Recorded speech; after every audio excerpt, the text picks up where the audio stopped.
Hello, this is Richard C. Wilson, and welcome to this investor mandate interview. We have with us Yaniv today, who's going to be talking about angel investing, and also he comes from the Northeast area of the United States and has been at a few of our events before. So welcome, Yaniv. Thank you. Thanks for having me. Great. So how would you describe yourself as an investor or your angel investment group itself? So my group, first of all, my name is Yaniv. My group is Mid-Atlantic. We are exclusively a life science angel investor group, which means we invest only in the life sciences, and within that, in the deep space of the life science, which is therapeutics, devices, and diagnostic companies globally. Okay. So I'm just curious because things that require FDA approval sometimes really scare investors. And I'm guessing a percentage of what you guys look at, probably a pretty decent percentage, has either clinical trials or stages to get approved.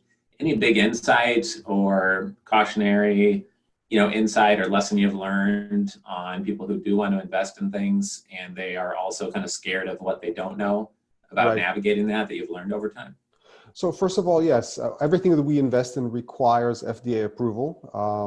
And so we actually look for that as one of the criteria of the things that we invest in.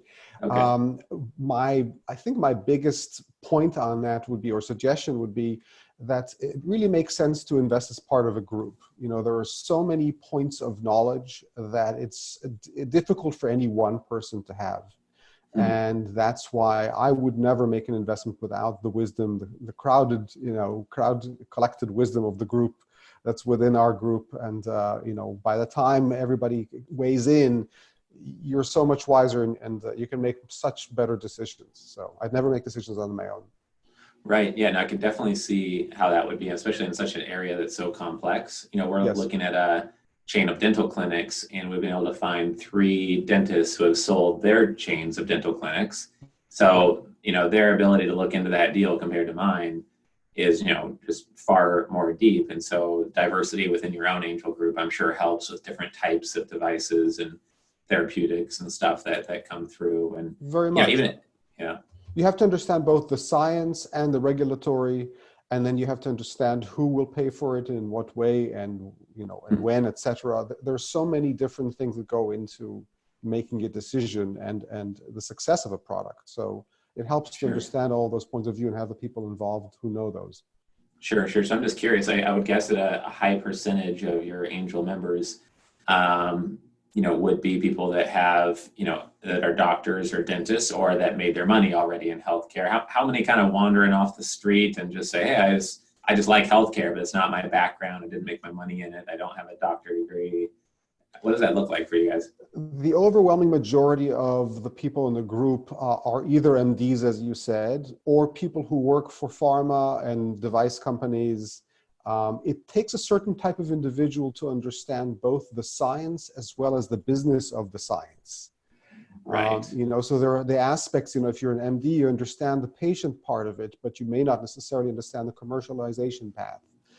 Sure. And so there are so many different perspectives, as I mentioned before. So we have a group that mostly has those folks, plus a few people, as you say, wandered off the streets with different other expertise, such as financial, human resources, and other things like that help complete the picture for us, actually.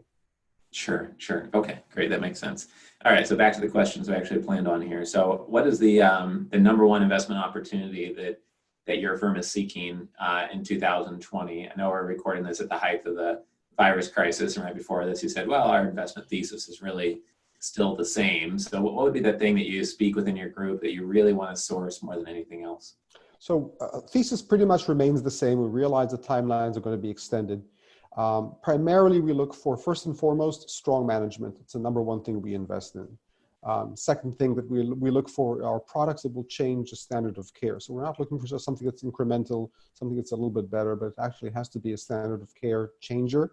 And then we're looking for large and growing markets, because otherwise you can't support an acquisition of a product unless that exists. And the majority of our companies are going to have an exit via M&A. Right. Okay. And what would be your $100,000 piece of advice if an investor is listening to this interview and you could help them avoid fees, avoid a bad deal, get better access to deals, avoid some pain and suffering along the way, something maybe you would have liked to know 10 years ago? I think the wisdom of the crowd. I mean, I think you should never invest alone. Always invest in a group of people around you. Try to recruit smarter people than you, and have good conversations, open conversations about what you're about to invest in, and you know, never make those investment decisions alone. Would be my number one suggestion. Sure, sure, great. And what's the best way to get in touch with you? Is it via LinkedIn or email or?